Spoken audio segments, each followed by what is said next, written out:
Hola Rodrigo, vamos a esperar a tus compañeros para empezar. Hola, profe, buenas tardes. Bueno, ¿Cómo estás?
Hola a todos, vamos a esperar hasta las 10 a ver si se suman más compañeros y empezamos. De los que están acá, ¿cómo les fue con el parcial? ¿Qué les pareció?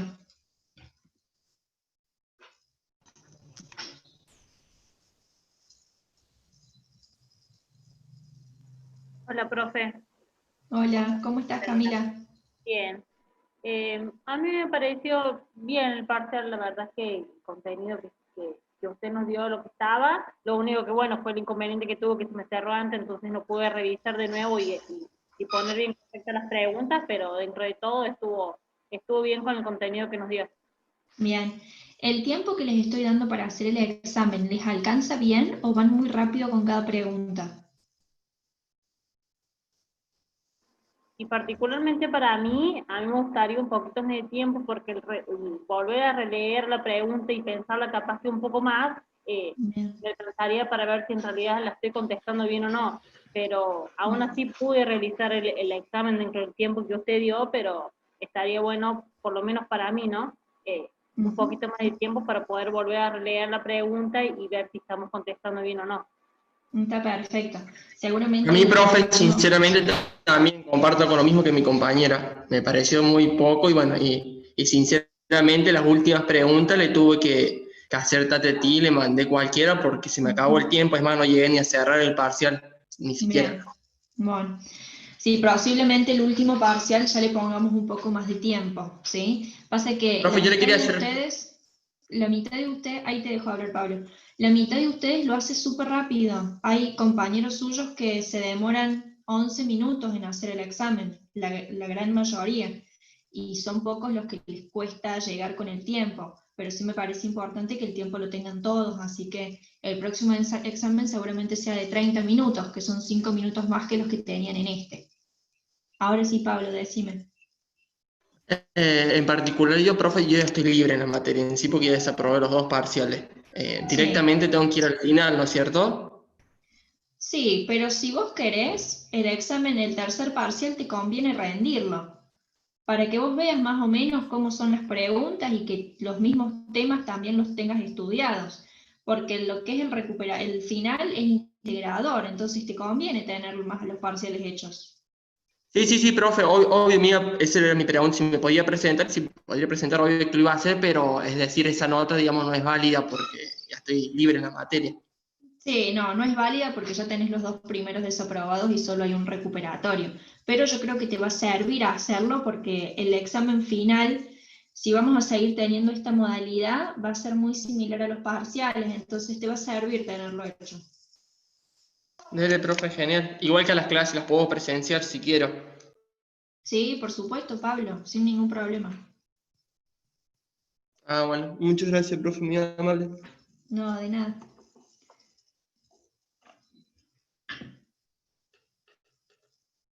Bueno, espero hasta las 10 y largamos.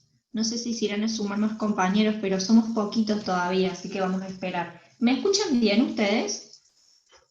Sí, perfecto. Bueno, genial, porque estoy probando el internet de mi casa. Siempre antes me iba a dar clase al hospital y es la primera vez que estoy desde casa, así que puede fallar.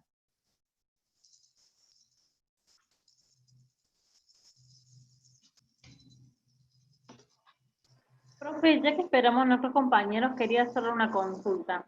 Sí, Eh, las primeras clases, a mí me fue mal en el primer parcial.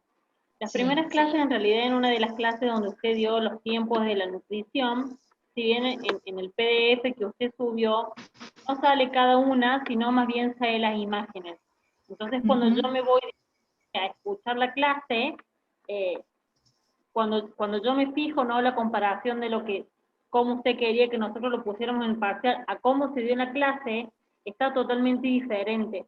Entonces yo lo quería consultar, o sea, ¿de dónde puedo sacar yo esa información con respecto a los tres tiempos, ¿no? De la nutrición, en realidad, con el hidrato de carbono, con las grasas, entonces quería saber de dónde lo sacaba, porque a como usted lo subió en el parcial, ¿no? De la forma Sí. correcta, ¿no? Que estaba, no está así en el... No, eso es un análisis que uno hace después que sabe todos los tiempos de la nutrición y después que vemos cada uno de los macronutrientes. porque no está tomado tal cual se dio, sino que es un análisis que uno puede hacer después de la clase. Ir cada uno de los macronutrientes, por ejemplo, hidratos de carbono, y pensar qué es lo que le pasa en la ingestión. La ingestión participa en la boca. Los hidratos de carbono en la boca utilizan la amilasa salival y comienzan a digerirse. Entonces, eso pasa en el primer tiempo de la digestión. El segundo tiempo de la alimentación, que es la digestión. ¿Qué órganos intervienen? ¿Interviene el estómago o interviene el intestino? ¿Qué es lo que le pasa a los hidratos de carbono allí? En el estómago solamente se mezclan, en el intestino empiezan a digerirse. El tercer tiempo de la nutrición es la absorción, que es lo que le pasa a los hidratos de carbono allí. ¿Se entiende? ¿Cómo es? Sí, simplemente que a mí se me hace más fácil, ¿no?, leerlo y recién a esto sacar mi propio resumen, ¿no? Porque claro. yo me estoy estudiando con cuadros, entonces a mí por ahí se me hace mucho más fácil que si yo lo estoy viendo y lo estoy leyendo a toda la información, sacar lo mío y ponerlo en mi cuadro, por eso le consultaba. En ese caso lo que te conviene hacer es hacerte poner los 5 tiempos de la alimentación y poner con colores distintos qué le pasa a cada nutriente en cada uno de ellos. Vas a ver que los hidratos de carbono en la ingestión sufren una pequeña digestión, las proteínas y las grasas no. Después cuando llegues en la digestión vas a ver que los hidratos de carbono pasan en el intestino delgado, las proteínas comienzan su digestión en el estómago y las grasas comienzan su digestión en el intestino. Cuando llegues a la absorción lo mismo, ves qué le pasa a los hidratos, ves qué les pasa a las proteínas y qué les pasa a las grasas. Y así vas tiempo por tiempo, viendo qué es lo que le pasa a cada uno. Claro, bien, sí, así lo quería hacer. Gracias, profe. Bien. No, de nada.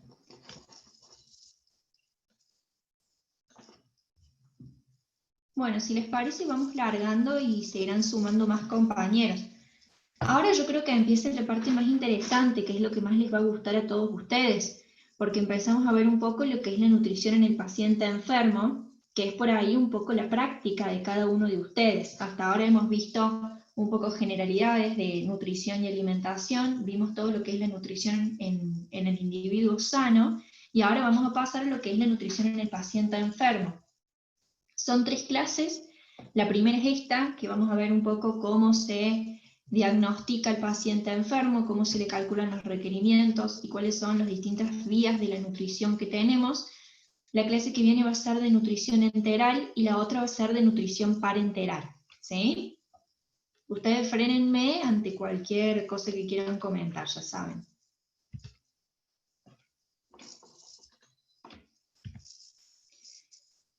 Para hablar de paciente enfermo y de nutrición en el paciente enfermo, lo primero que tenemos que hacer es retomar un tipo de desnutrición que vimos, que es la desnutrición relacionada a la enfermedad.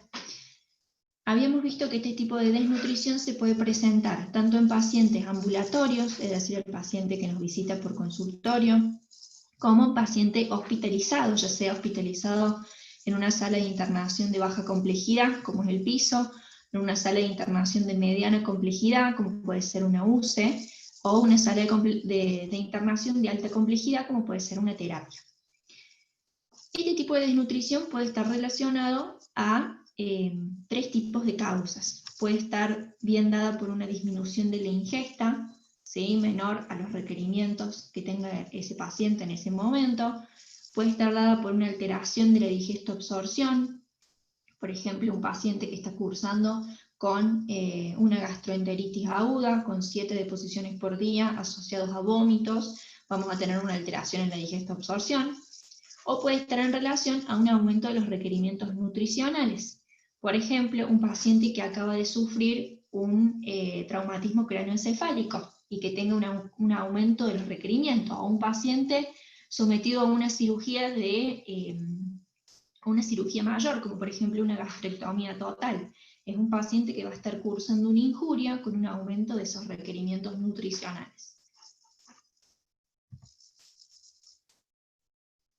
En el paciente, ya sea internado o ambulatorio, la malnutrición puede estar preexistente, es decir, que el paciente la traiga ya acarreada, puede manifestarse al ingreso, una vez que se nos presente el paciente, o puede desarrollarse en forma evolutiva, ¿sí? O sea que mientras estamos con el paciente se vaya desnutriendo por el estado hipercatabólico e hipermetabólico que esté cursando. La valoración nutricional del paciente enfermo tiene varios objetivos. El primero es evaluar riesgo de mortalidad y morbilidad. Un paciente malnutrido tiene más riesgo de morbilidad, tiene más comorbilidades asociadas y tiene muchísimo más riesgo de mortalidad. Vamos a ver más adelante cómo afecta la malnutrición en las distintas áreas del paciente. Por otro lado, tiene como objetivo identificar y separar las causas y consecuencias. Identificar las causas para poder actuar e intentar revertirlas. Identificar las consecuencias para evitar que esas comorbilidades afecten más aún al paciente. Analizar el grupo de enfermos con mayor posibilidad de beneficiarse del soporte. Esto tiene que ver un poco con las causas. Uno, si no valora nutricionalmente a los pacientes, es como si no viéramos el problema.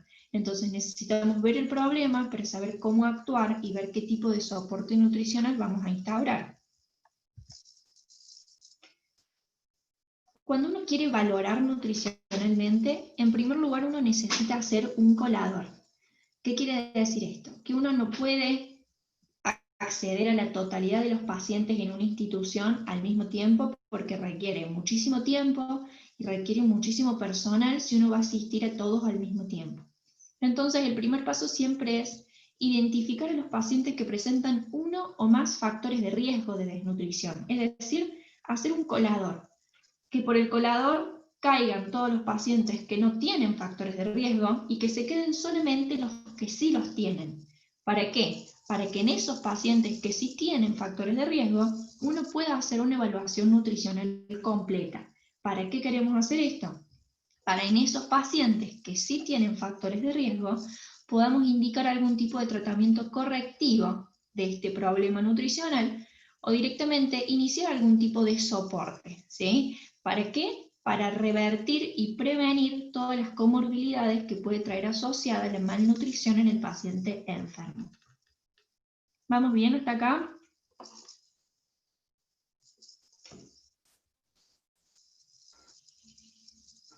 Sí, profe. Bueno, ustedes díganme si voy muy rápido o si quieren que vuelva. Como veíamos antes, lo que es la valoración nutricional implica tiempos y costos. Por esto es que es muy necesario hacer una herramienta colador y identificar todos los pacientes que tengan riesgo de malnutrición, tengan factores de riesgo para malnutrición. ¿Cómo se llama esto? Esto se llama, el nombre científico es proceso de tamizaje o de screening nutricional, ¿sí? Esta herramienta tiene que ser aplicada en todos los pacientes que ingresan a cualquier institución hospitalaria. ¿Para qué? Para poder identificar los que tienen riesgo de malnutrición y poder a esos pacientes realizarles una valoración nutricional completa. Entonces, este proceso de tamizaje o screening nos va a permitir dos cosas. Por un lado, ahorrar tiempo, porque si tuviéramos que valorar a la totalidad de los pacientes en una institución, no nos alcanzan las horas del día. Y por otro lado, ahorrar costos, porque si tuviéramos que valorar a todos los pacientes necesitamos muchísimo personal. Y por otro lado, al identificar los pacientes con riesgo, ganamos tiempo y ganamos un paciente más sano, un paciente que va a tener menos días de internación y por tanto menos costos para la institución hospitalaria. En cuanto a qué herramienta es la mejor o la gold standard para hacer screening nutricional, no hay una sola, hay muchísimas. Vamos a ir repasando una por una y yo les voy a ir contando con cuáles son las que más trabajamos en el hospital privado. No existe gold standard, eso quiere decir que no existe la número uno que nos diga esta es la que hay que usar, sino que cada institución tiene que usar la que mejor le sirva, tanto a la institución como al personal que la va a usar, como el tipo de paciente que va a tener. ¿Qué son las características que tiene que reunir una herramienta de screening? En primer lugar, tienen que ser procedimientos sencillos. Los tiene que poder hacer cualquier tipo de personal que trabaje en el hospital. tanto un técnico de enfermería, como un enfermero, como un médico, como un kinesiólogo, como una nutricionista, como un bioquímico. Cualquier miembro del equipo de salud tiene que poder realizarlo. Tiene que ser sencillo, uno no tiene que necesitar calculadora para hacerlo, ¿sí? Tienen que ser realizados por cualquier tipo de personal de la institución. No necesariamente tienen que ser profesionales. Tienen que ser posibles de ser realizados en casi todos los enfermos, si no, no nos servirían. Y la finalidad que tiene es identificar a los pacientes con algún grado de riesgo de desnutrición, ¿sí?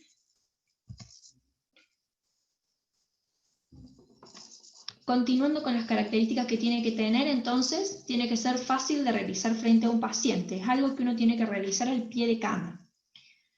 No tenemos que necesitar calculadora para hacerlo. Tiene que ser cálculos fáciles. Tiene que poder realizarse en un tiempo breve. De 5 a 10 minutos uno se tiene que demorar en hacer esta herramienta de screening. No tiene que necesitar solicitar nuevos datos de laboratorio, sino, imagínense que nos demoraríamos un montón si tenemos que esperar a que salga un nuevo laboratorio el otro día para poder completar esta herramienta. Y por último, y muy importante, no tiene que ser invasiva para el paciente, tiene que ser simplemente una serie de preguntas que uno le hace al paciente, y con eso tiene que poder saber si tiene o no riesgo nutricional, pero uno no lo tiene que invadir para hacer una herramienta de screening. Estos son algunas de las herramientas de screening que vamos a ver. El primero es el MUST, que estas son las siglas en inglés, Malnutrition Universal Screening Tool. El segundo es el NRS 2002, el MNA, el SNAC, el MST y la BGS, que la BGS tiene un doble rol, tiene el rol de screening y tiene el rol de valoración nutricional. Nosotros particularmente en el hospital utilizamos al ingreso el MUST, se le hace a todos los pacientes que ingresan, y a los pacientes que tienen riesgo nutricional, es decir, que tienen puntaje alto en el MUST, son a los pacientes a los que se les aplica la BGS. Nosotros en el hospital usamos la valoración global subjetiva como herramienta de diagnóstico directamente. Estas otras herramientas no nos permiten hacer un diagnóstico de desnutrición, sino que simplemente nos dan factores de riesgo para desnutrición. Pero la valoración global subjetiva sí nos permite hacer un diagnóstico y poder establecer si un paciente está normonutrido o si tenemos algún grado de desnutrición. Vamos a ir viendo una por una para que vean más o menos cómo son. El MUST es una herramienta que consta de 4 pasos. Es una herramienta que fue diseñada en el 2003 por la Asociación Británica de Nutrición Parenteral y Enteral y está destinada a los pacientes adultos domiciliarios. No está validada para paciente hospitalario, pero miren que nosotros la utilizamos en el hospital. Esto va también un poco de la mano de que no hay una herramienta gold standard, sino que uno usa la herramienta que más se adecua a su institución. El paso 1 del MUST es establecer el índice de masa corporal. Si se acuerdan, el índice de masa corporal se calculaba dividiendo el peso en la altura al cuadrado en metros. Un índice de masa corporal de mayor a 20 o mayor a 30 si es obeso, ya nos da un puntaje 0. Si tenemos 18,5 a 20 o menos de 18,5 ya tenemos puntaje. El paso número 2 es evaluar la pérdida de peso. Y tiene que ser pérdida de peso no intencional, o sea, no por cuidarse, reducir porciones o empezar actividad física, sino es pérdida de peso no intencional. Según el porcentaje de pérdida de peso, es la puntuación que uno tiene. El tercer paso es puntuar si el paciente presenta alguna enfermedad aguda y puede que no reciba alimentación bioral por los próximos 5 días. En ese caso se agrega una puntuación de 2. Como paso cuarto, lo que se hace es sumar todos los puntajes anteriores. Si el paciente tiene riesgo 0, es un paciente que nos va a pasar el colador, que no vamos a necesitar valorarlo. Y si el paciente tiene riesgo 1 o riesgo alto, son pacientes que vamos a necesitar valorarlos. La segunda herramienta es el NRS. Esta herramienta fue diseñada por ESPEN, que es la Asociación Europea de Nutrición Enteral y Parenteral, y esta herramienta sí está validada para paciente internado.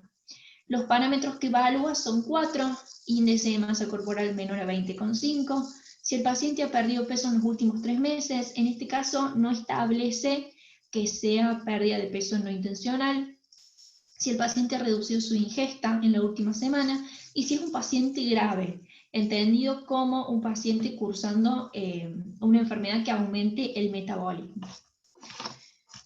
Y luego lo que se hace es dar un punto según estado nutricional y un puntaje según severidad de la enfermedad, se suman ambos puntajes y eso da un puntaje total al que se le agrega un punto si el paciente tiene más de 70 años. En esta herramienta, si el puntaje es menor a 3, son pacientes que no están en riesgo, es decir, son pacientes que pasan el colador, y si el puntaje es mayor a 3, es necesario que este paciente se lo valore y que se inicie algún tipo de plan nutricional. La siguiente herramienta es el... ¿Sí? ¿Alguien quería preguntar algo?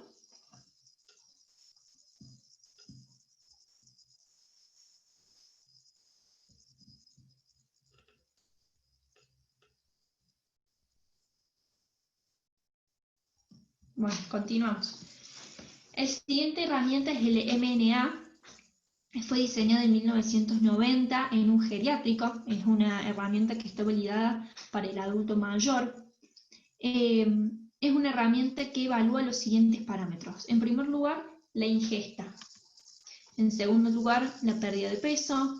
En tercer lugar, es una herramienta que evalúa la movilidad, lo cual no lo vimos en ninguna de las herramientas anteriores, y es algo súper importante, ya que si se acuerdan cuando veíamos lo que es la pérdida de proteínas en la desnutrición, veíamos que lo que es la pérdida de función muscular es algo que está afectado mucho antes que se afecte de forma objetiva la pérdida de proteínas, así que es algo muy importante a evaluar.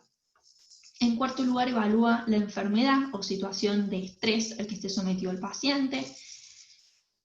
En cuarto lugar, evalúa los problemas neuropsíquicos, si el paciente es un paciente demenciado o no. Y en último lugar, evalúa el índice de masa corporal. Un puntaje mayor o igual a 12 indica buen estado nutricional, y un puntaje menor a 11 implica riesgo de malnutrición y son pacientes en los que tenemos que actuar. La siguiente herramienta se llama SNAC, fue elaborada en Alemania por una nutricionista, y los parámetros que evalúa es, en primer lugar, pérdida de peso no intencional, que uno tiene que poner un puntaje, si ha tenido pérdida del apetito en el último mes, y si ha estado tomando suplementos nutricionales en el último mes. Con esto también uno, según el puntaje que tiene, si tiene un puntaje, o sea, un solo puntito, no tiene intervención. Si tiene 2 puntitos, está moderadamente malnutrido, hay que intervenirlo. Y si tiene 3 puntitos, es un paciente que tiene altas chances de tener una desnutrición y hay que intervenirlo, al igual que el otro. El MST se desarrolló y se validó en pacientes hospitalizados en Australia, más que nada está validado para paciente quirúrgico, y esta herramienta evalúa 2 parámetros. Uno es la pérdida de peso de forma involuntaria y qué cantidad se perdió, y por otro lado los cambios en la ingesta.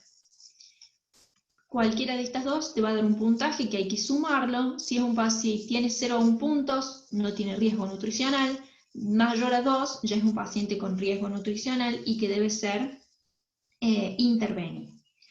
Algo importante a saber de todas estas herramientas de screening es que uno las hace al ingreso y las tiene que volver a hacer a la semana de internación, ya que, como vimos, la desnutrición puede desarrollarse progresivamente durante una internación. Entonces es importante lo que es la reevaluación semanal, que está puesta en esta diapositiva, pero aplica a todas las anteriores herramientas. Toda herramienta de screening tiene que ser revalorada a la semana para ver si el paciente sigue teniendo bajo riesgo nutricional o si es un paciente que cambió y que a partir de ese momento tiene riesgo nutricional. Ahora vamos a pasar a lo que es la valoración global subjetiva, ¿sí? Hasta ahora hemos visto todas las herramientas de screening, que es tamizaje o colador, y la herramienta que vamos a ver ahora es una herramienta que tiene capacidad diagnóstica, ¿sí? Hay controversia alrededor de esto, hay quienes dicen que no la tiene, hay quienes dicen que sí la tiene. Nosotros la usamos como herramienta diagnóstica. Primero utilizamos un MAST y luego a los pacientes con riesgo les realizamos esta valoración global subjetiva. Esta herramienta van a ver que es una herramienta más larga y que abarca casi todos los parámetros que hemos visto anteriormente. En primer lugar, evalúa la pérdida de peso, ¿sí? Para evaluar esto es importante saber el peso actual del paciente y el peso habitual del paciente. ¿Para qué? Para poder establecer la pérdida de peso que ha tenido en los últimos 6 meses y la pérdida de peso que ha tenido en las últimas 2 semanas. En este caso, la pérdida de peso tiene que ser pérdida de peso no intencional. Si el paciente ha perdido peso por someterse a un plan de alimentación más sano, por reducir porciones o por comenzar a hacer actividad física, es una pérdida de peso que no nos interesa. Se pone igual, pero no es significativa. La pérdida de peso que es significativa es la que es no intencional, que puede ser por hiporexia, que puede ser por vómitos y náuseas, que puede ser por episodios de diarrea, que puede ser por dolor, que puede ser por depresión, que puede ser por internaciones muy seguidas y prolongadas, porque no le gusta la comida del hospital, por ejemplo. Esas son pérdidas de peso importantes. El segundo parámetro que evalúa son cambios en la ingesta. Para esto es importante indagar tanto en la ingesta habitual del paciente como en la ingesta actual. En tercer lugar, si ha tenido el paciente síntomas gastrointestinales asociados, vómitos, náuseas, dolor, diarrea, y si esto ha afectado las ingestas.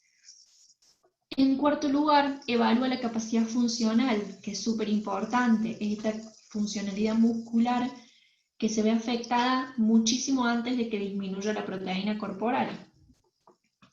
Y en quinto lugar, evalúa la enfermedad y relación con los requerimientos. Esto quiere decir si estamos cursando una enfermedad que nos aumente los requerimientos y que estemos cursando con hipermetabolismo e hipercatabolismo proteico. Y por último, tiene una segunda etapa que es una etapa de examen físico, que uno evalúa lo que es pérdida de grasa subcutánea, pérdida de grasa muscular, si el paciente tiene edema, si el paciente tiene ascitis, si el paciente tiene lesiones mucosas, y si el paciente tiene lesiones en lo que es piel y cabello.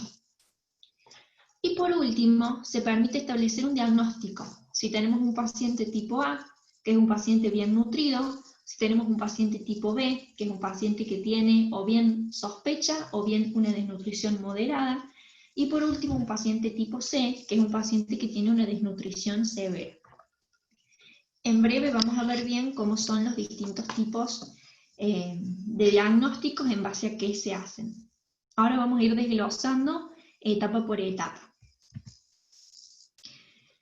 En primer lugar, como veíamos respecto al peso corporal, uno tiene que saber dos cosas importantes. En primer lugar, el peso actual, y es importante que este peso sea peso seco, no sea un peso con edema o con ascitis, sino que sea un peso seco, sin líquido.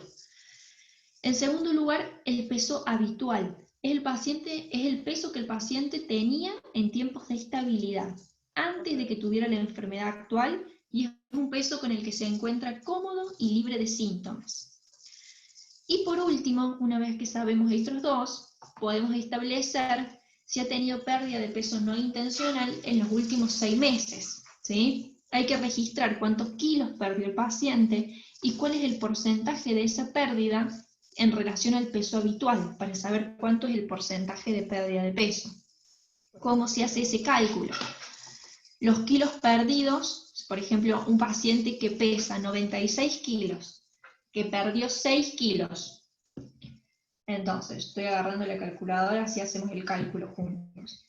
Lo que tengo que hacer es multiplicar los 6 kilos que perdió, los multiplico por 100, y a ese valor lo divido por el peso habitual. Mi paciente tenía 96 kilos. Eso me da 6,25, es decir, que perdió un 6% de su peso. ¿Se entiende cómo hice el cálculo?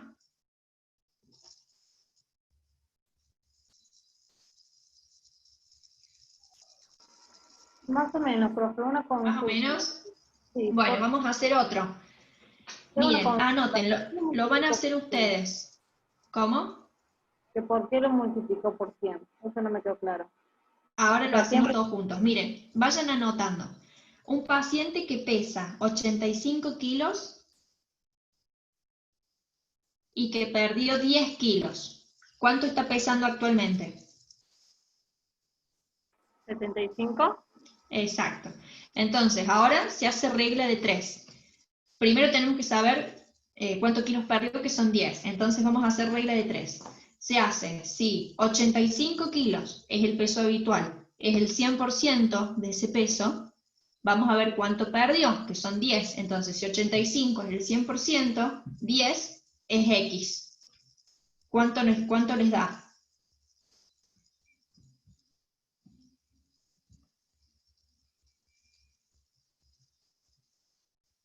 8,5, profe. A mí me da distinto.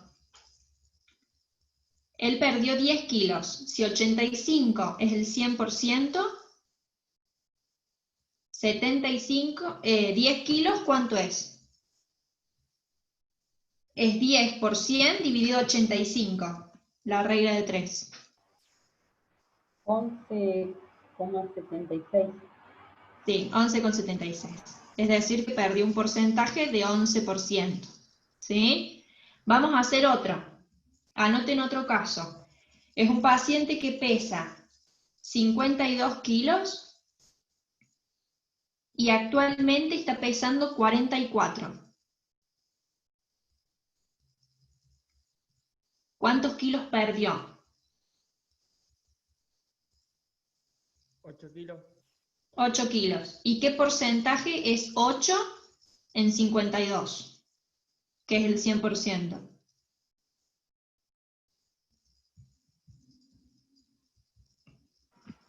¿15, profe? Exacto, 15%. ¿Todos entienden cómo hacer esto?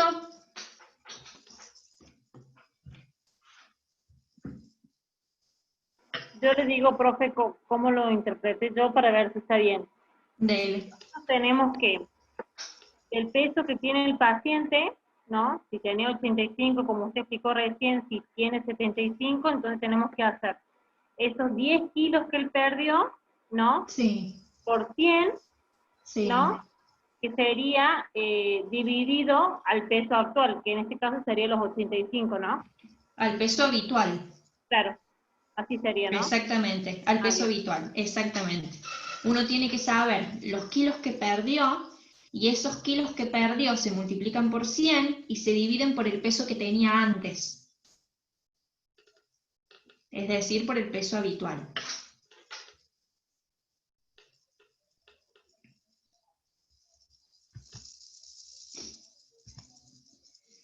Respecto a la pérdida de peso, entre un 5 y un 10% de pérdida de peso es una pérdida que ya tiene valor significativo. Y mayor al 10% es una pérdida de peso muy significativa, ¿sí? También hay que tener en cuenta el tiempo en el que se pierde peso. Si una pérdida del 5 al 10% se produce en 3 meses, es significativa. Pero si tenemos una pérdida del 5% en un mes, también es significativa, ¿sí? Entonces, es tan importante el porcentaje de pérdida de peso como el tiempo en el que se produce la pérdida de peso. ¿Por qué es importante el tiempo? Porque cuando el paciente pierde mucho peso en poca cantidad de tiempo, lo que más se pierde son proteínas, ¿sí? Entonces es muy importante saber en cuánto tiempo pierde el paciente el peso. Y por último, es importante saber que un paciente tiene menos riesgo nutricional si logró estabilizarse en el peso o logró ganar peso el último tiempo. Por ejemplo, les voy a dar 2 tipos de pacientes. El primero es Juan Carlos. Juan Carlos en enero de este año tenía 89 kilos. Le diagnostican una leucemia mieloide aguda, no tiene náuseas, no tiene vómitos, no tiene diarrea, pero tiene pérdida de apetito, asociada a las quimios. Juan Carlos fue perdiendo peso progresivamente hasta que en marzo, de enero a marzo, había perdido 5 kilos. Es decir, que tenía de 89, que les dije que tenía, en marzo tenía 84. 84. Pero Juan Carlos, desde marzo, que tiene 84, empezó a tomar suplemento y se mantiene en esos 84 kilos hasta ahora que lo veo yo. Eso es estabilizar el peso, ¿sí? Entonces Juan Carlos, si bien tuvo una pérdida de peso severa al principio, después se estabilizó. Entonces es un paciente que disminuye su riesgo nutricional.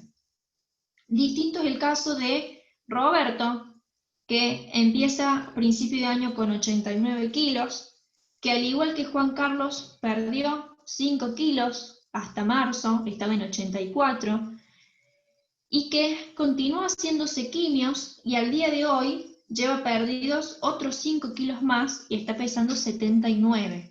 Y nos refiere que al día de hoy él siente que sigue perdiendo peso. Este paciente tiene mucho más riesgo nutricional que el paciente anterior que había logrado estabilizar el peso, ¿sí? ¿Entienden la diferencia entre alguien que logra estabilizarlo y alguien que continúa bajando?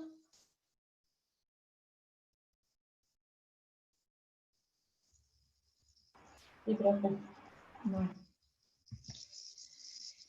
El segundo elemento que evalúa la valoración global subjetiva es la ingesta de alimentos. Siempre lo que es la ingesta de alimentos se hace una evaluación en relación al patrón habitual, es decir, previo a la enfermedad. Hay que evaluar si, en primer lugar, si hubo cambios en la ingesta a nivel cantidad, si disminuyó la ingesta o si aumentó la ingesta o si no hubo cambios en la ingesta. En segundo lugar, hay que evaluar la duración de estos cambios. Si aumentó la ingesta, ¿por cuánto tiempo? Si disminuyó la ingesta, ¿por cuánto tiempo?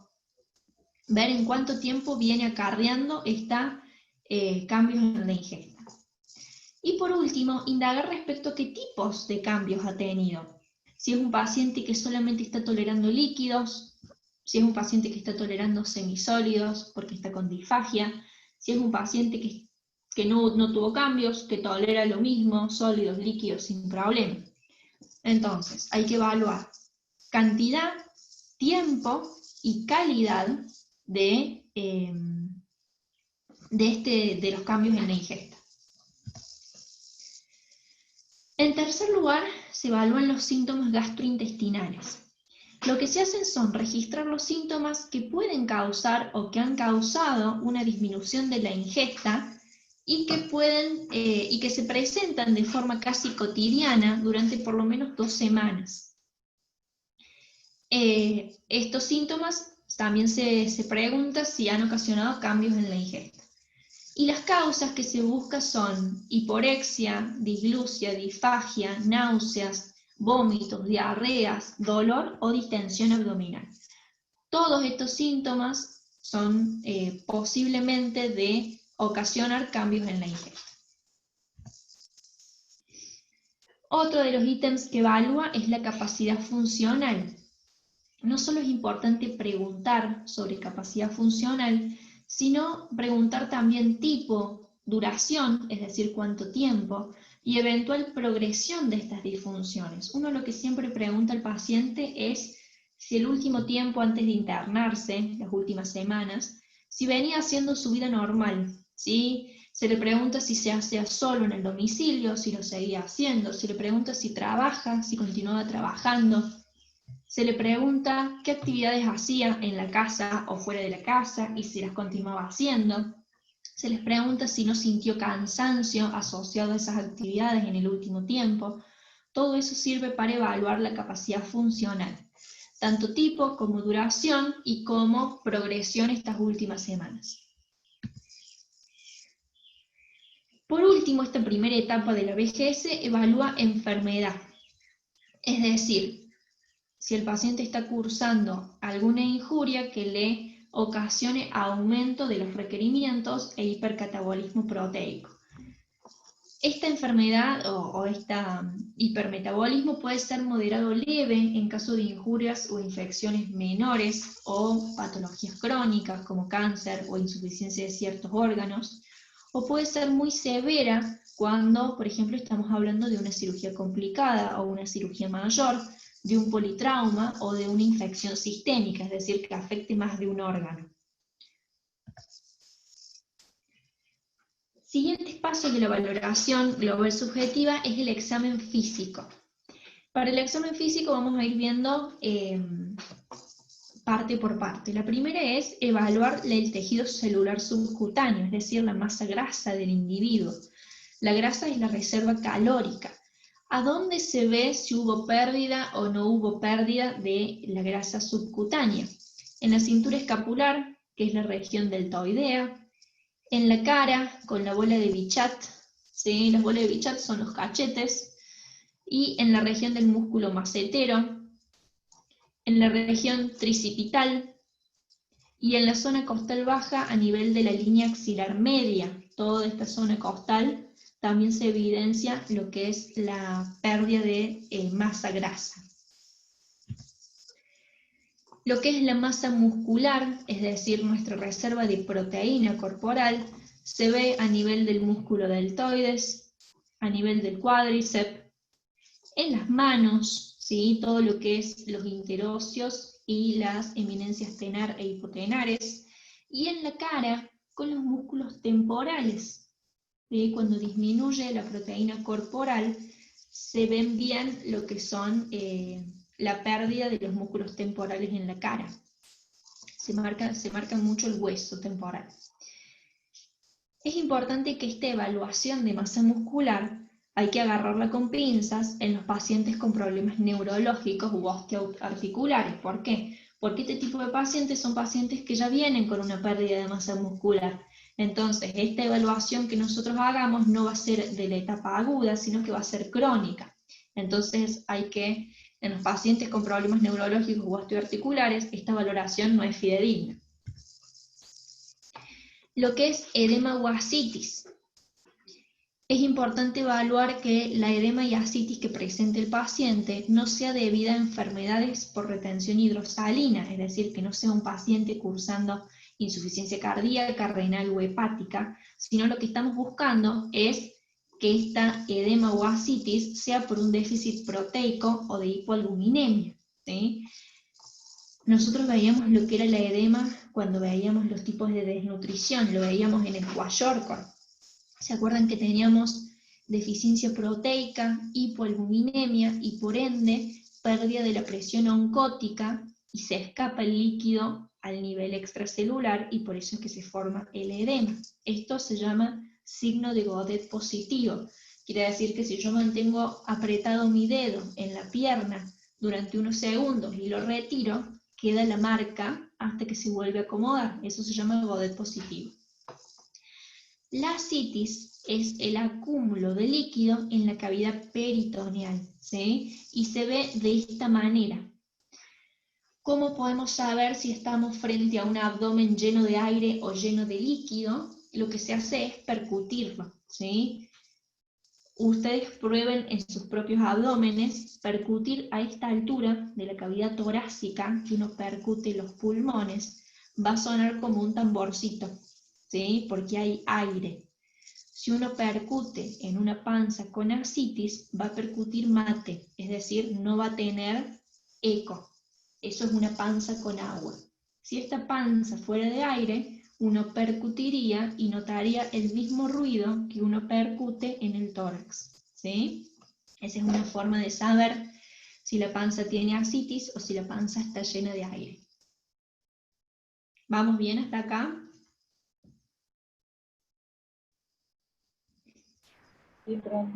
¿Sí? Bueno.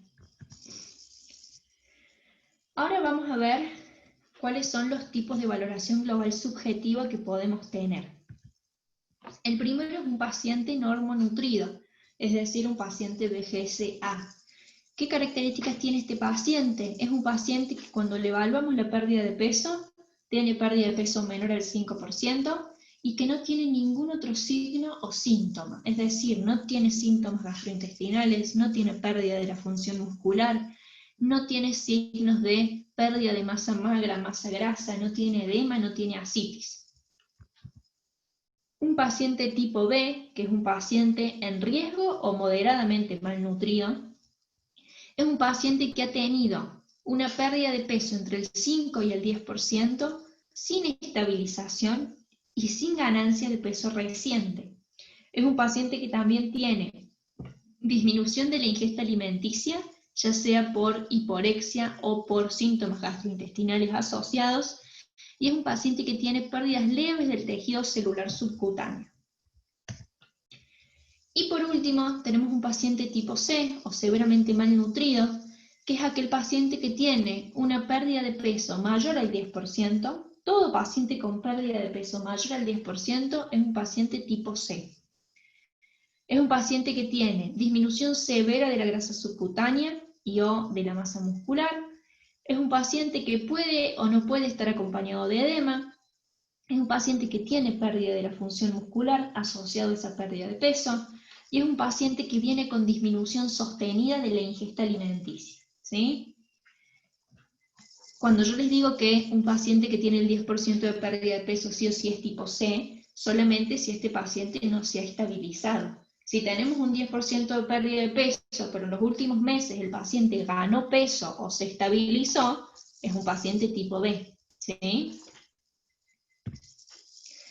¿Y para qué nos sirve saber qué tipo de paciente tenemos? Para evaluar cuántos días podemos esperarlo antes de instaurar algún tipo de soporte. Por ejemplo, un paciente que no está desnutrido, es decir, un paciente tipo A, que no está cursando una enfermedad catabólica severa, es un paciente que lo podemos esperar hasta 5 días sin nutrirlo y no nos tenemos que preocupar. Un paciente tipo A, es decir, que no está desnutrido, pero que está cursando una enfermedad catabólica, como podría ser una cirugía de estómago, es un paciente que lo podemos esperar hasta 2 días sin nutrirlo. Un paciente que está desnutrido, es decir, un tipo B o un tipo C, pero que no está cursando ninguna enfermedad catabólica, es un paciente que lo podemos esperar hasta 3 días. Y un paciente que está desnutrido, es decir, que es un B o un C, y que está catabólico, es un paciente que como mucho lo podemos esperar un día antes de instaurarle algún tipo de soporte nutricional. Entonces, tener una valoración global subjetiva hecha y tener identificados los tipos de pacientes nos sirve para establecer rutas y cursos de acción frente a la evolución clínica que tenga ese paciente, pero nos sirve como un mapa de ruta de qué es lo que podemos hacer y qué es lo que vamos a hacer en esa internación. Entonces, ¿cómo es el algoritmo de acción frente a un paciente que ingresa a la institución? En primer lugar, el primer paso es el colador, es el screening nutricional, es establecer qué pacientes están con riesgo y qué pacientes están sin riesgo nutricional. A los pacientes que no tienen riesgo nutricional se los revalora a la semana, es decir, volvemos a hacerles screening. Y a los pacientes que tienen riesgo nutricional son pacientes a los que les vamos a hacer una valoración nutricional completa para poder establecer las causas, primero para establecer un diagnóstico y segundo lugar para establecer las causas y poder actuar frente a ellas para evitar las comorbilidades. Vamos a ver un poco ahora cómo se hacen los requerimientos energéticos del paciente enfermo. En primer lugar, yo les voy a dar lo que es la fórmula larga, pero también les voy a dar la fórmula fácil, ¿sí? ¿Qué pasos tenemos que seguir para hacer un cálculo calórico en un paciente enfermo? En primer lugar, el cálculo del requerimiento basal. Esto quiere decir cuánto gasta su metabolismo sin todo lo que es actividad y enfermedad, es decir, metabólicamente cuánto gasta ese paciente. Para este cálculo lo que se hace es usar la fórmula que se llama Harris-Benedict, Es una fórmula que es muy largo, muchos números, que utiliza peso en kilogramos, altura en centímetros y edad en años. Hay un cálculo de basal para hombres y un cálculo en basal para mujeres, ¿sí? Una vez que uno obtiene el número del gasto basal de este paciente, lo tiene que multiplicar por el grado de actividad. Si es un paciente que está encamado, se multiplica por 1,2, y si es un paciente que se está movilizando, se multiplica por 1,3. Y por último, uno tiene que multiplicar por la enfermedad que está cursando. Si es un paciente que está cursando una intervención quirúrgica, es de 1,1 a 1,2. Si es un paciente que está cursando un cuadro infeccioso, es de 1,2 a 1,6.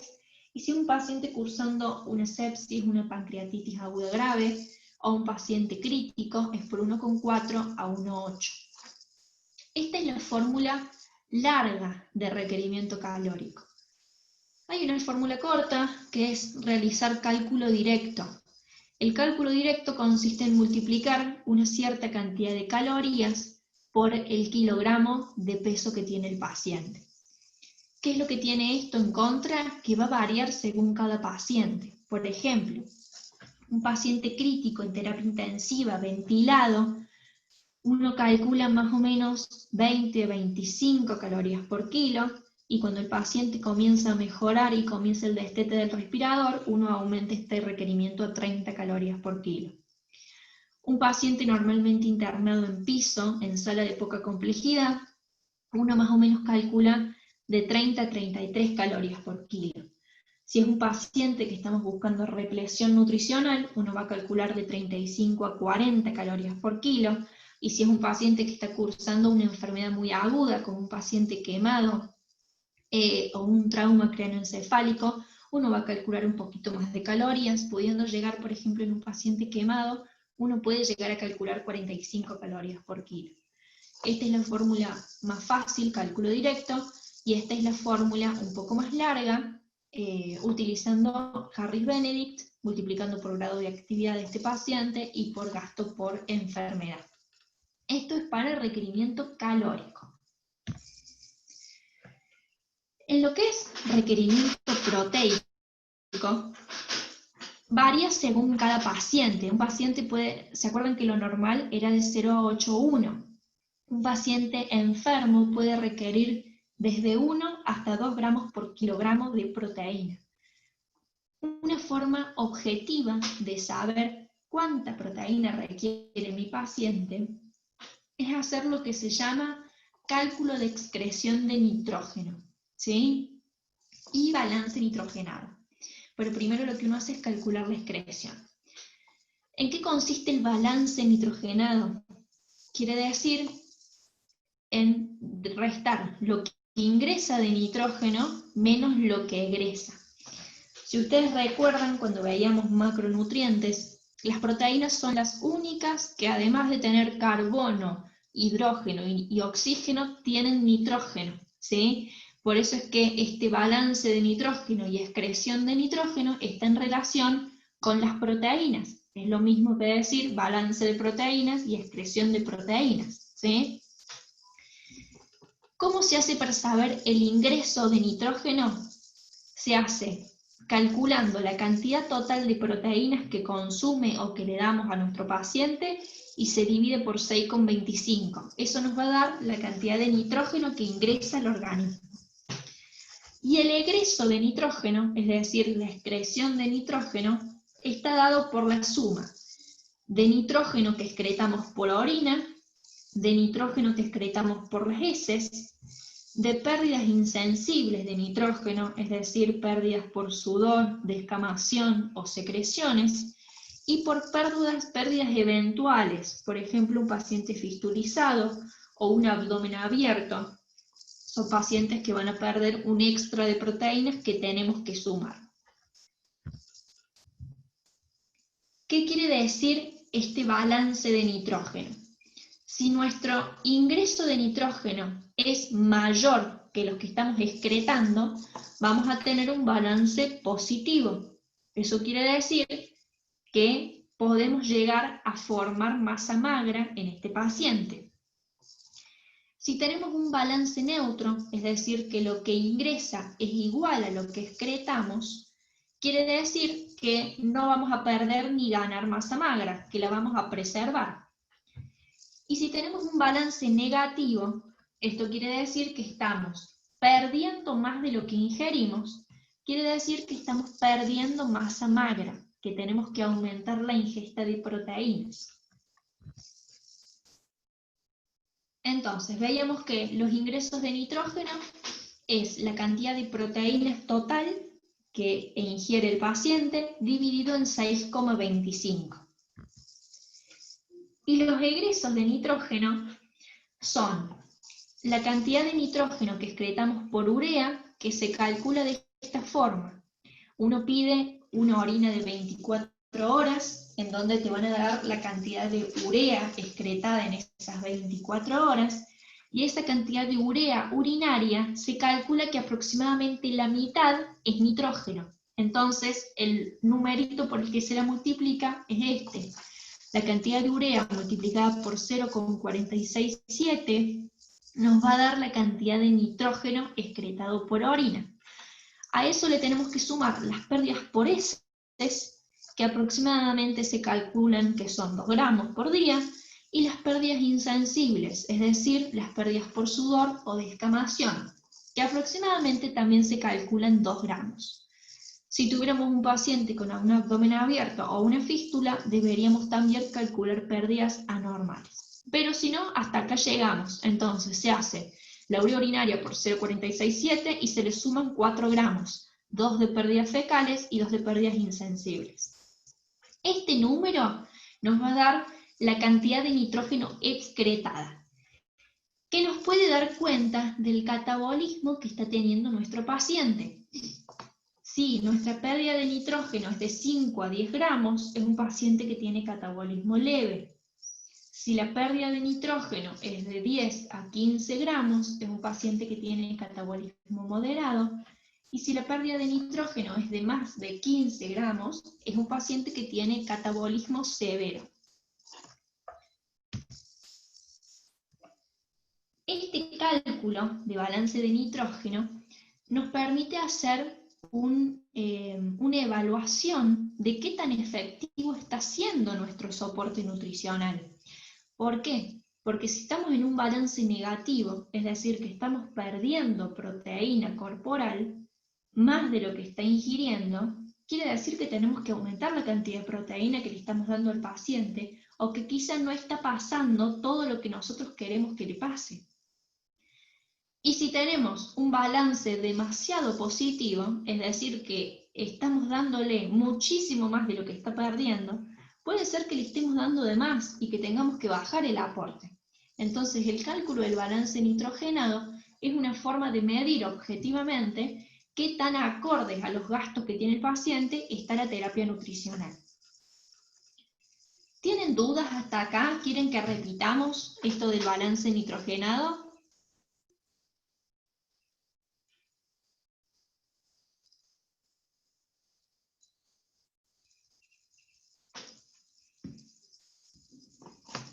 No, profe, ¿No? por el momento, ninguna duda. Capaz Bueno, que obviamente genial. después lo tengan que volver a releer, ¿no? Pero Sí, por supuesto. ninguna Pero bueno, duda. qué bueno que lo van entendiendo, porque es de las cosas más difíciles de esta clase. Entonces, lo que es el balance nitrogenado es una forma objetiva de saber qué cantidad de proteína excreta el paciente. Para hablar de requerimiento proteico, como ya les dije, va a variar de 1 hasta 2, depende del tipo de paciente que tengamos. Un paciente, por ejemplo, que está desnutrido pero que no tiene inflamación, por ejemplo, un paciente que ingresa por una disfagia, por una estenosis esofágica, que simplemente ingresa para que con un balón se distiende el esófago, tiene un requerimiento proteico de 1 a 1,2 gramos por kilogramo. Un paciente que está desnutrido, pero que tiene inflamación leve, por ejemplo, esta misma disfagia, pero que en vez de ser simple estenosis es un cáncer de esófago, tiene un requerimiento proteico de 1,2 a 1,3 por kilogramo. Un paciente normonutrido y sometido a una cirugía leve por ejemplo, un apéndice, tiene un requerimiento de 1,2 a 1,3. Un paciente normonutrido y sometido a una cirugía más complicada o un proceso inflamatorio moderado, por ejemplo una cirugía de estómago, tiene un requerimiento de 1,3 a 1,5 gramos por kilogramo. Y un paciente normonutrido con una inflamación severa, es decir, cursando un trauma, cursando una peritonitis perforativa, cursando un paciente quemado, tiene un requerimiento de 1,5 a 2 gramos por kilogramo. En este caso también entran los pacientes que se están dializando. Un paciente que está sometido a un proceso de diálisis, que es un proceso inflamatorio al que uno somete al paciente, tiene requerimientos proteicos aumentados, de unos 7 hasta 2 gramos por kilogramo se les puede dar a los pacientes en diálisis. Y ahora vamos a dar un pantallazo de lo que es soporte nutricional para comenzar a adentrarnos un poco en lo que van a ser las dos unidades que siguen. ¿Qué es el soporte nutricional? El soporte nutricional es una modalidad de nutrición especializada que uno puede administrar por vía oral, ya sea usando una dieta especial o agregando suplementos, y o con una nutrición enteral, ya sea exclusiva o complementaria, y o con una nutrición parenteral, ya sea periférica o central, complementaria o exclusiva. Es importante resaltar los IO porque uno nunca, o casi nunca, tiene una sola vía de nutrición en un paciente. Usualmente los pacientes que requieren soporte son pacientes que pasan por más de una vía de nutrición, ¿sí? Entonces, uno siempre tiene que estar abierto a este IO. Es un paciente que por más que siga con nutrición parenteral, también puede probar la vía oral, y la vía parenteral no se debiera de retirar hasta que la vía oral esté tolerándose. O es un paciente que, como come poco vía oral, se le pone una sonda y se lo nutre de noche. Entonces sabemos que está comiendo de día, pero que también tiene una sonda para nutrirse de modo nocturno.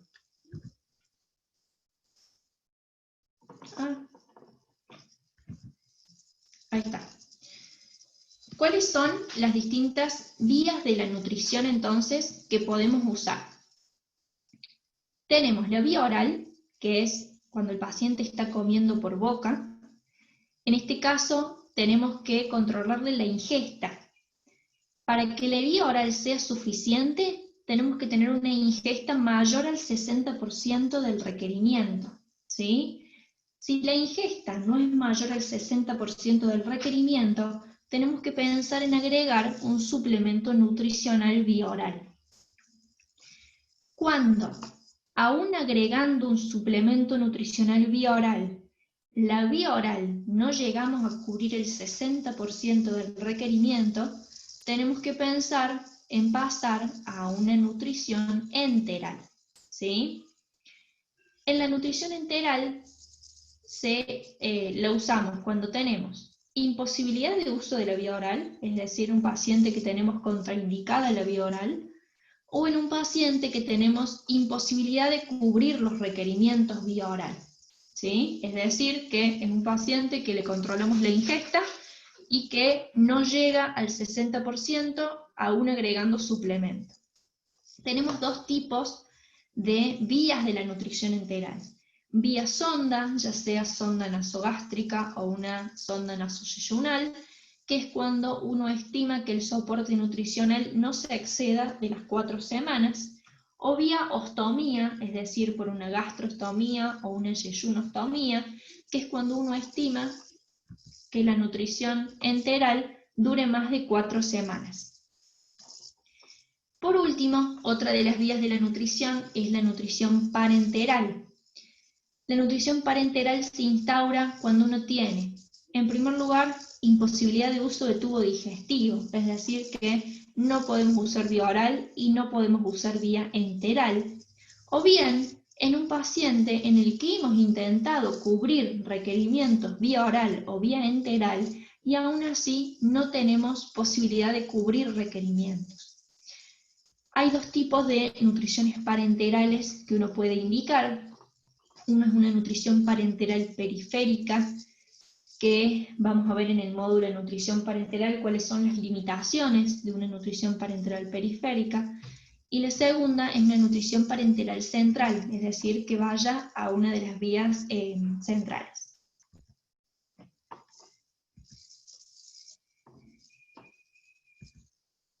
Ahora vamos a ir viendo distintos ejemplos, para que vean cómo son los distintos usos de las distintas vías de la nutrición. Por ejemplo, tenemos el primer caso, es un paciente que tiene disfagia exclusiva a los sólidos. Por tanto, tenemos poca ingesta vía oral. Lo que vamos a hacer en este paciente, en primer lugar, es agregar suplementos industrializados y cambiar la vía oral a licuados, ¿sí? Que sea algo que no le provoque disfagia al tragar. Entonces es un paciente en el que estamos en una vía oral utilizando un suplemento. Por ejemplo, este es uno de los suplementos que se pueden utilizar, que es del laboratorio Nutricia, es bebible, es hipercalórico e hiperproteico.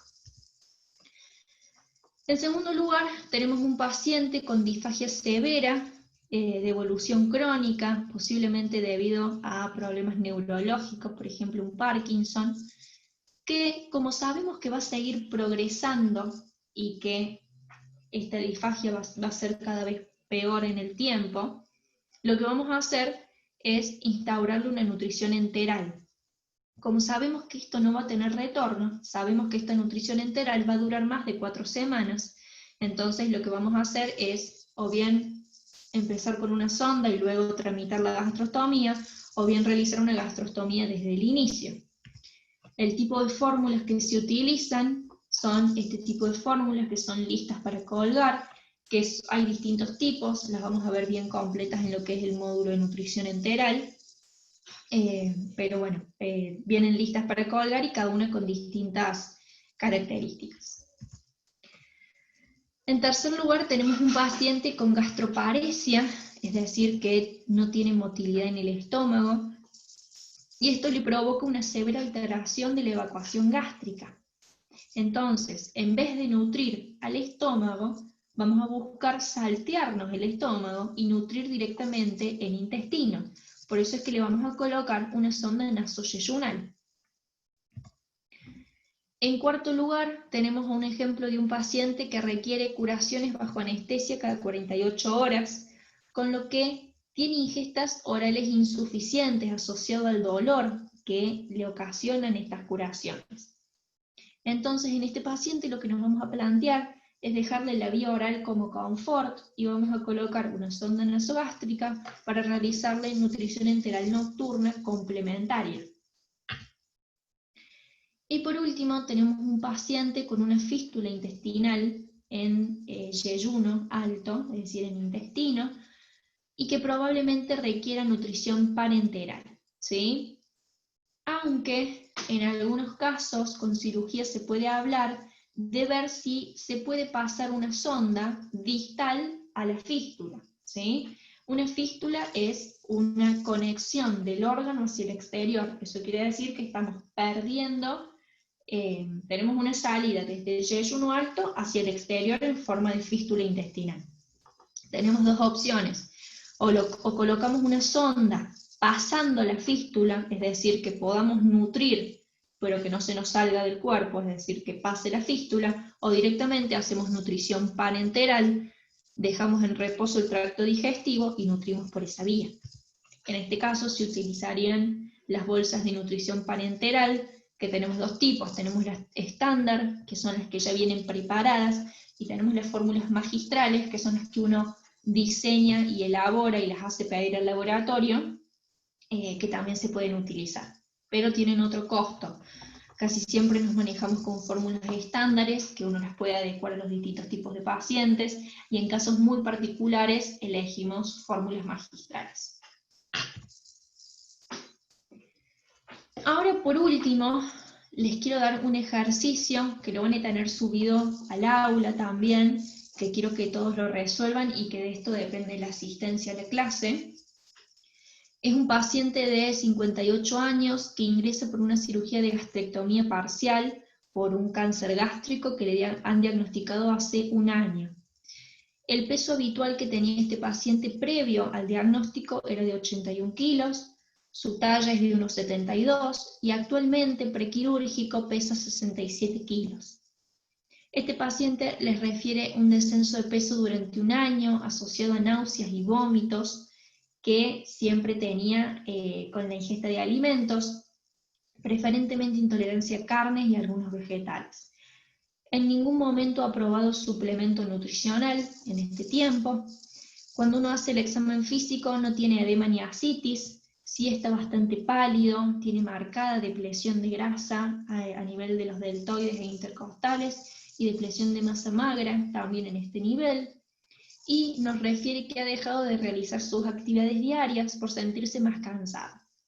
Yo quiero que con todos estos datos que tienen acá de este paciente puedan hacer una valoración global subjetiva y que categoricen en un paciente A, un paciente B o un paciente C, y que en base a eso y a qué tipo de paciente tenemos, que es un paciente sometido a una cirugía mayor, me digan cuántos días puede estar sin nutrirse este paciente. Además quiero que hagan cálculo de requerimientos calóricos y proteicos, usen la fórmula que quieran, si quieren usar Harris-Benedict, usen Harris-Benedict, si no, usan cálculo directo, y requerimientos proteicos basándose en la tablita de las distintas proteínas que les di. Y por último, quiero plantearles este interrogante. Una vez que termina la cirugía, los cirujanos plantean que tienen que estar 4 días sin alimentarse vía oral. Entonces la pregunta es, ¿qué hacemos con este paciente? ¿Lo dejamos nada por boca por 4 días hasta que pueda alimentarse vía oral? ¿O lo nutrimos por alguna otra vía? Y la pregunta es, ¿qué vía? ¿Sí? Si uno sabe que no podemos utilizar tracto digestivo, porque es un paciente recién operado, es un paciente al que ya no se le puso sonda durante la cirugía, entonces no se le puede pasar una sonda en este momento. Entonces la pregunta es, en caso de no esperarlo, ¿por qué otra vía lo nutrirían ustedes? Esta actividad ya está cargada en el aula, la tengo que habilitar ahora cuando termine la clase. Y lo que también voy a hacer es cargar la clase de hoy, ¿sí? Y eso es todo por la clase de hoy. No sé si alguno tiene dudas, si quieren que charlemos de nuevo algo, si quieren que revisemos el caso clínico.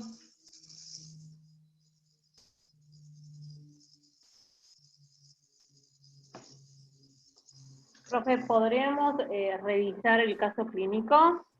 Sí, ahí salgo de la presentación y lo vuelvo a poner. Bueno, el caso clínico entonces tenemos un paciente de 58 años que ingresa por una cirugía de gastrectomía parcial. ¿A causa de qué? Por un cáncer gástrico, ¿sí? Que le han diagnosticado hace un año. El peso habitual que este paciente tenía previo al diagnóstico de este cáncer es de 81 kilos. Su talla es de 1,72 y el peso actual es de 67. Cuando uno le pregunta a este paciente a qué se debe esta pérdida de peso, él nos dice que hace un año que viene perdiendo peso asociado a náuseas y vómitos que casi siempre son cuando él intenta comer alimentos, y que mayoritariamente tiene intolerancia a carnes y a algunos vegetales.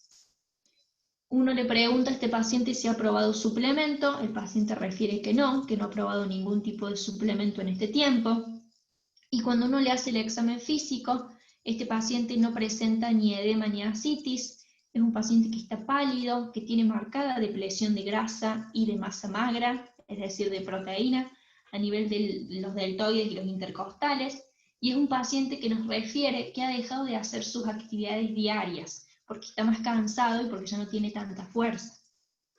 Entonces, lo que tienen que hacer es, en primer lugar, realizar una valoración global subjetiva, es decir, evaluar cambios de peso, cambios de la ingesta, pérdida de función muscular, la enfermedad y la relación con los requerimientos, todo lo que es el examen físico. De esa forma van a poder categorizar este paciente en un paciente normonutrido, en un paciente B o moderadamente malnutrido, o en un paciente C o severamente malnutrido.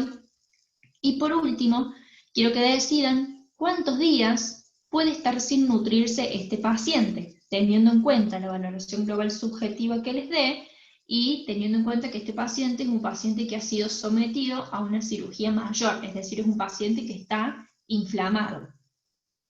Después quiero que calculen requerimientos calóricos y proteicos, y por último, quiero que se planteen qué pasaría si los cirujanos, luego de la cirugía, plantean que este paciente tiene que estar 4 días sin utilizar la vía oral ni la vía enteral. Entonces la pregunta es, ¿qué es lo que harían ustedes? Si ustedes esperarían estos 4 días sin hacer ningún tipo de nutrición en este paciente, o si ustedes instaurarían algún otro tipo de nutrición, por ejemplo una nutrición parenteral, que sería la indicada en este caso, que no podemos utilizar ni la vía oral ni la vía enteral. Entonces quiero que hagan eso, que hagan la BGS, categoricen, piensen cuántos días pueden esperar o no, que hagan un cálculo de calorías y proteínas, y por último, que se planteen qué es lo que harían, si lo esperan o si instauran el soporte nutricional. ¿Sí? ¿Queda más claro? Sí, ahora sí, profe. Me ve que hay una duda con respecto a si utilizamos otra vía o no, pero ahora sí entendí. Bueno, genial. Yo ahora lo voy a dejar habilitado en el aula.